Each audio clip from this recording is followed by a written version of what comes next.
اصلا شما با خدا زندگی کردید تا حالا؟ خدا رو چجوری میشه دید؟ با اینکه بری دعا کنی التماسش بکنی خدا رو میتونی ببینی؟ با چی میشه بهتر خدا رو دید؟ با اینکه دستورش رو اجرا کنی خدا رو میبینی؟ بله اینا هر کدوم یه حظی دارن در نشان دادن خدا به ما. با امتحان خدا رو ببین. خواسته هاش دستت مثلا باش زندگی میکنی، وقتی باش زندگی کردی مسافرت رفتی کم کم میشناسیش. ای بابا من واقعا نمیدونستم خدا چون نسبت به این موضوع اینقدر حساسی، بلافاصله منو انداخته تو این امتحان. اصلا شما با خدا زندگی کردید تا حالا؟ با خدای فعال. الان از اینجا بری بیرون خدا با چیکار داره؟ اگه تاکسی بشینی تو تاکسی کی نشسته پیشت؟ داره باید حرف میزنه. مثلا این موسیقی روشن کرده، این داره حرف مثلا احیانا غلط میزنه یا این داره حرف درست میزنه، خدا داره به تو نگاه میکنه. میفهمی زبونشو؟ چیزی میگی؟ بعد میری یه نصیحت میکنی، بعد بلافاصله خدا ول نمیکنه که تو رو. به چه نیتی اینو گفتی؟ خدا گفتی گناه نکنه، گفتم بهش گناه نکنه دیگه، منم امر از منکر کردم.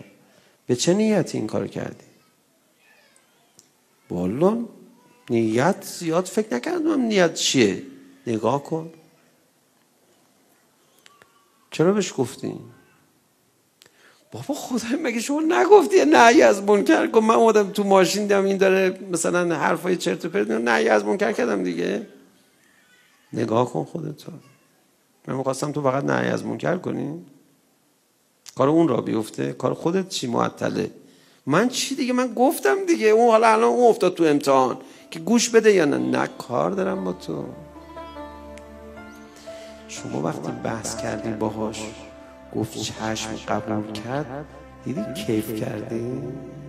نفست حال اومد، آدم نشد. همینجا هم خواستی سواری بگیری؟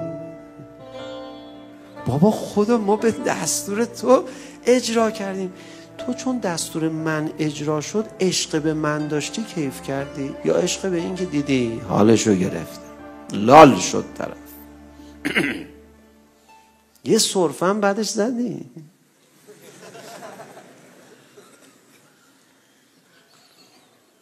من متوجه شدم شما متوجه نشدید که این سرفه جزء نمایشنامه است. توضیح دادم. حالا دفعه بعد ببینم چیکار میکنیم. لا اله الا الله. از ماشین اومد پایین، میره تو خونه، خانومش یه دفعه یه بد و بیراه الکی بهش میگه،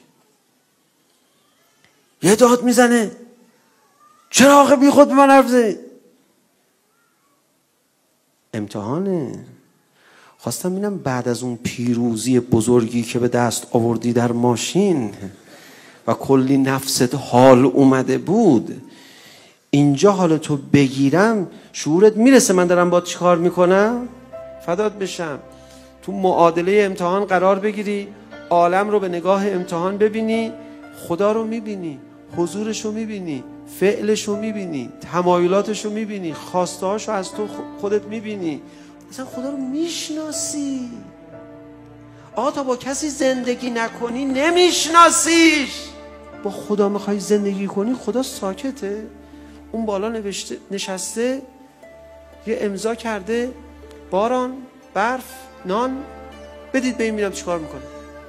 بعد خودش اون بالا نشسته بیکار، بعد به تو میگم برو خدا رو بشناس. نه، لحظه به لحظه داره با تو زندگی میکنه.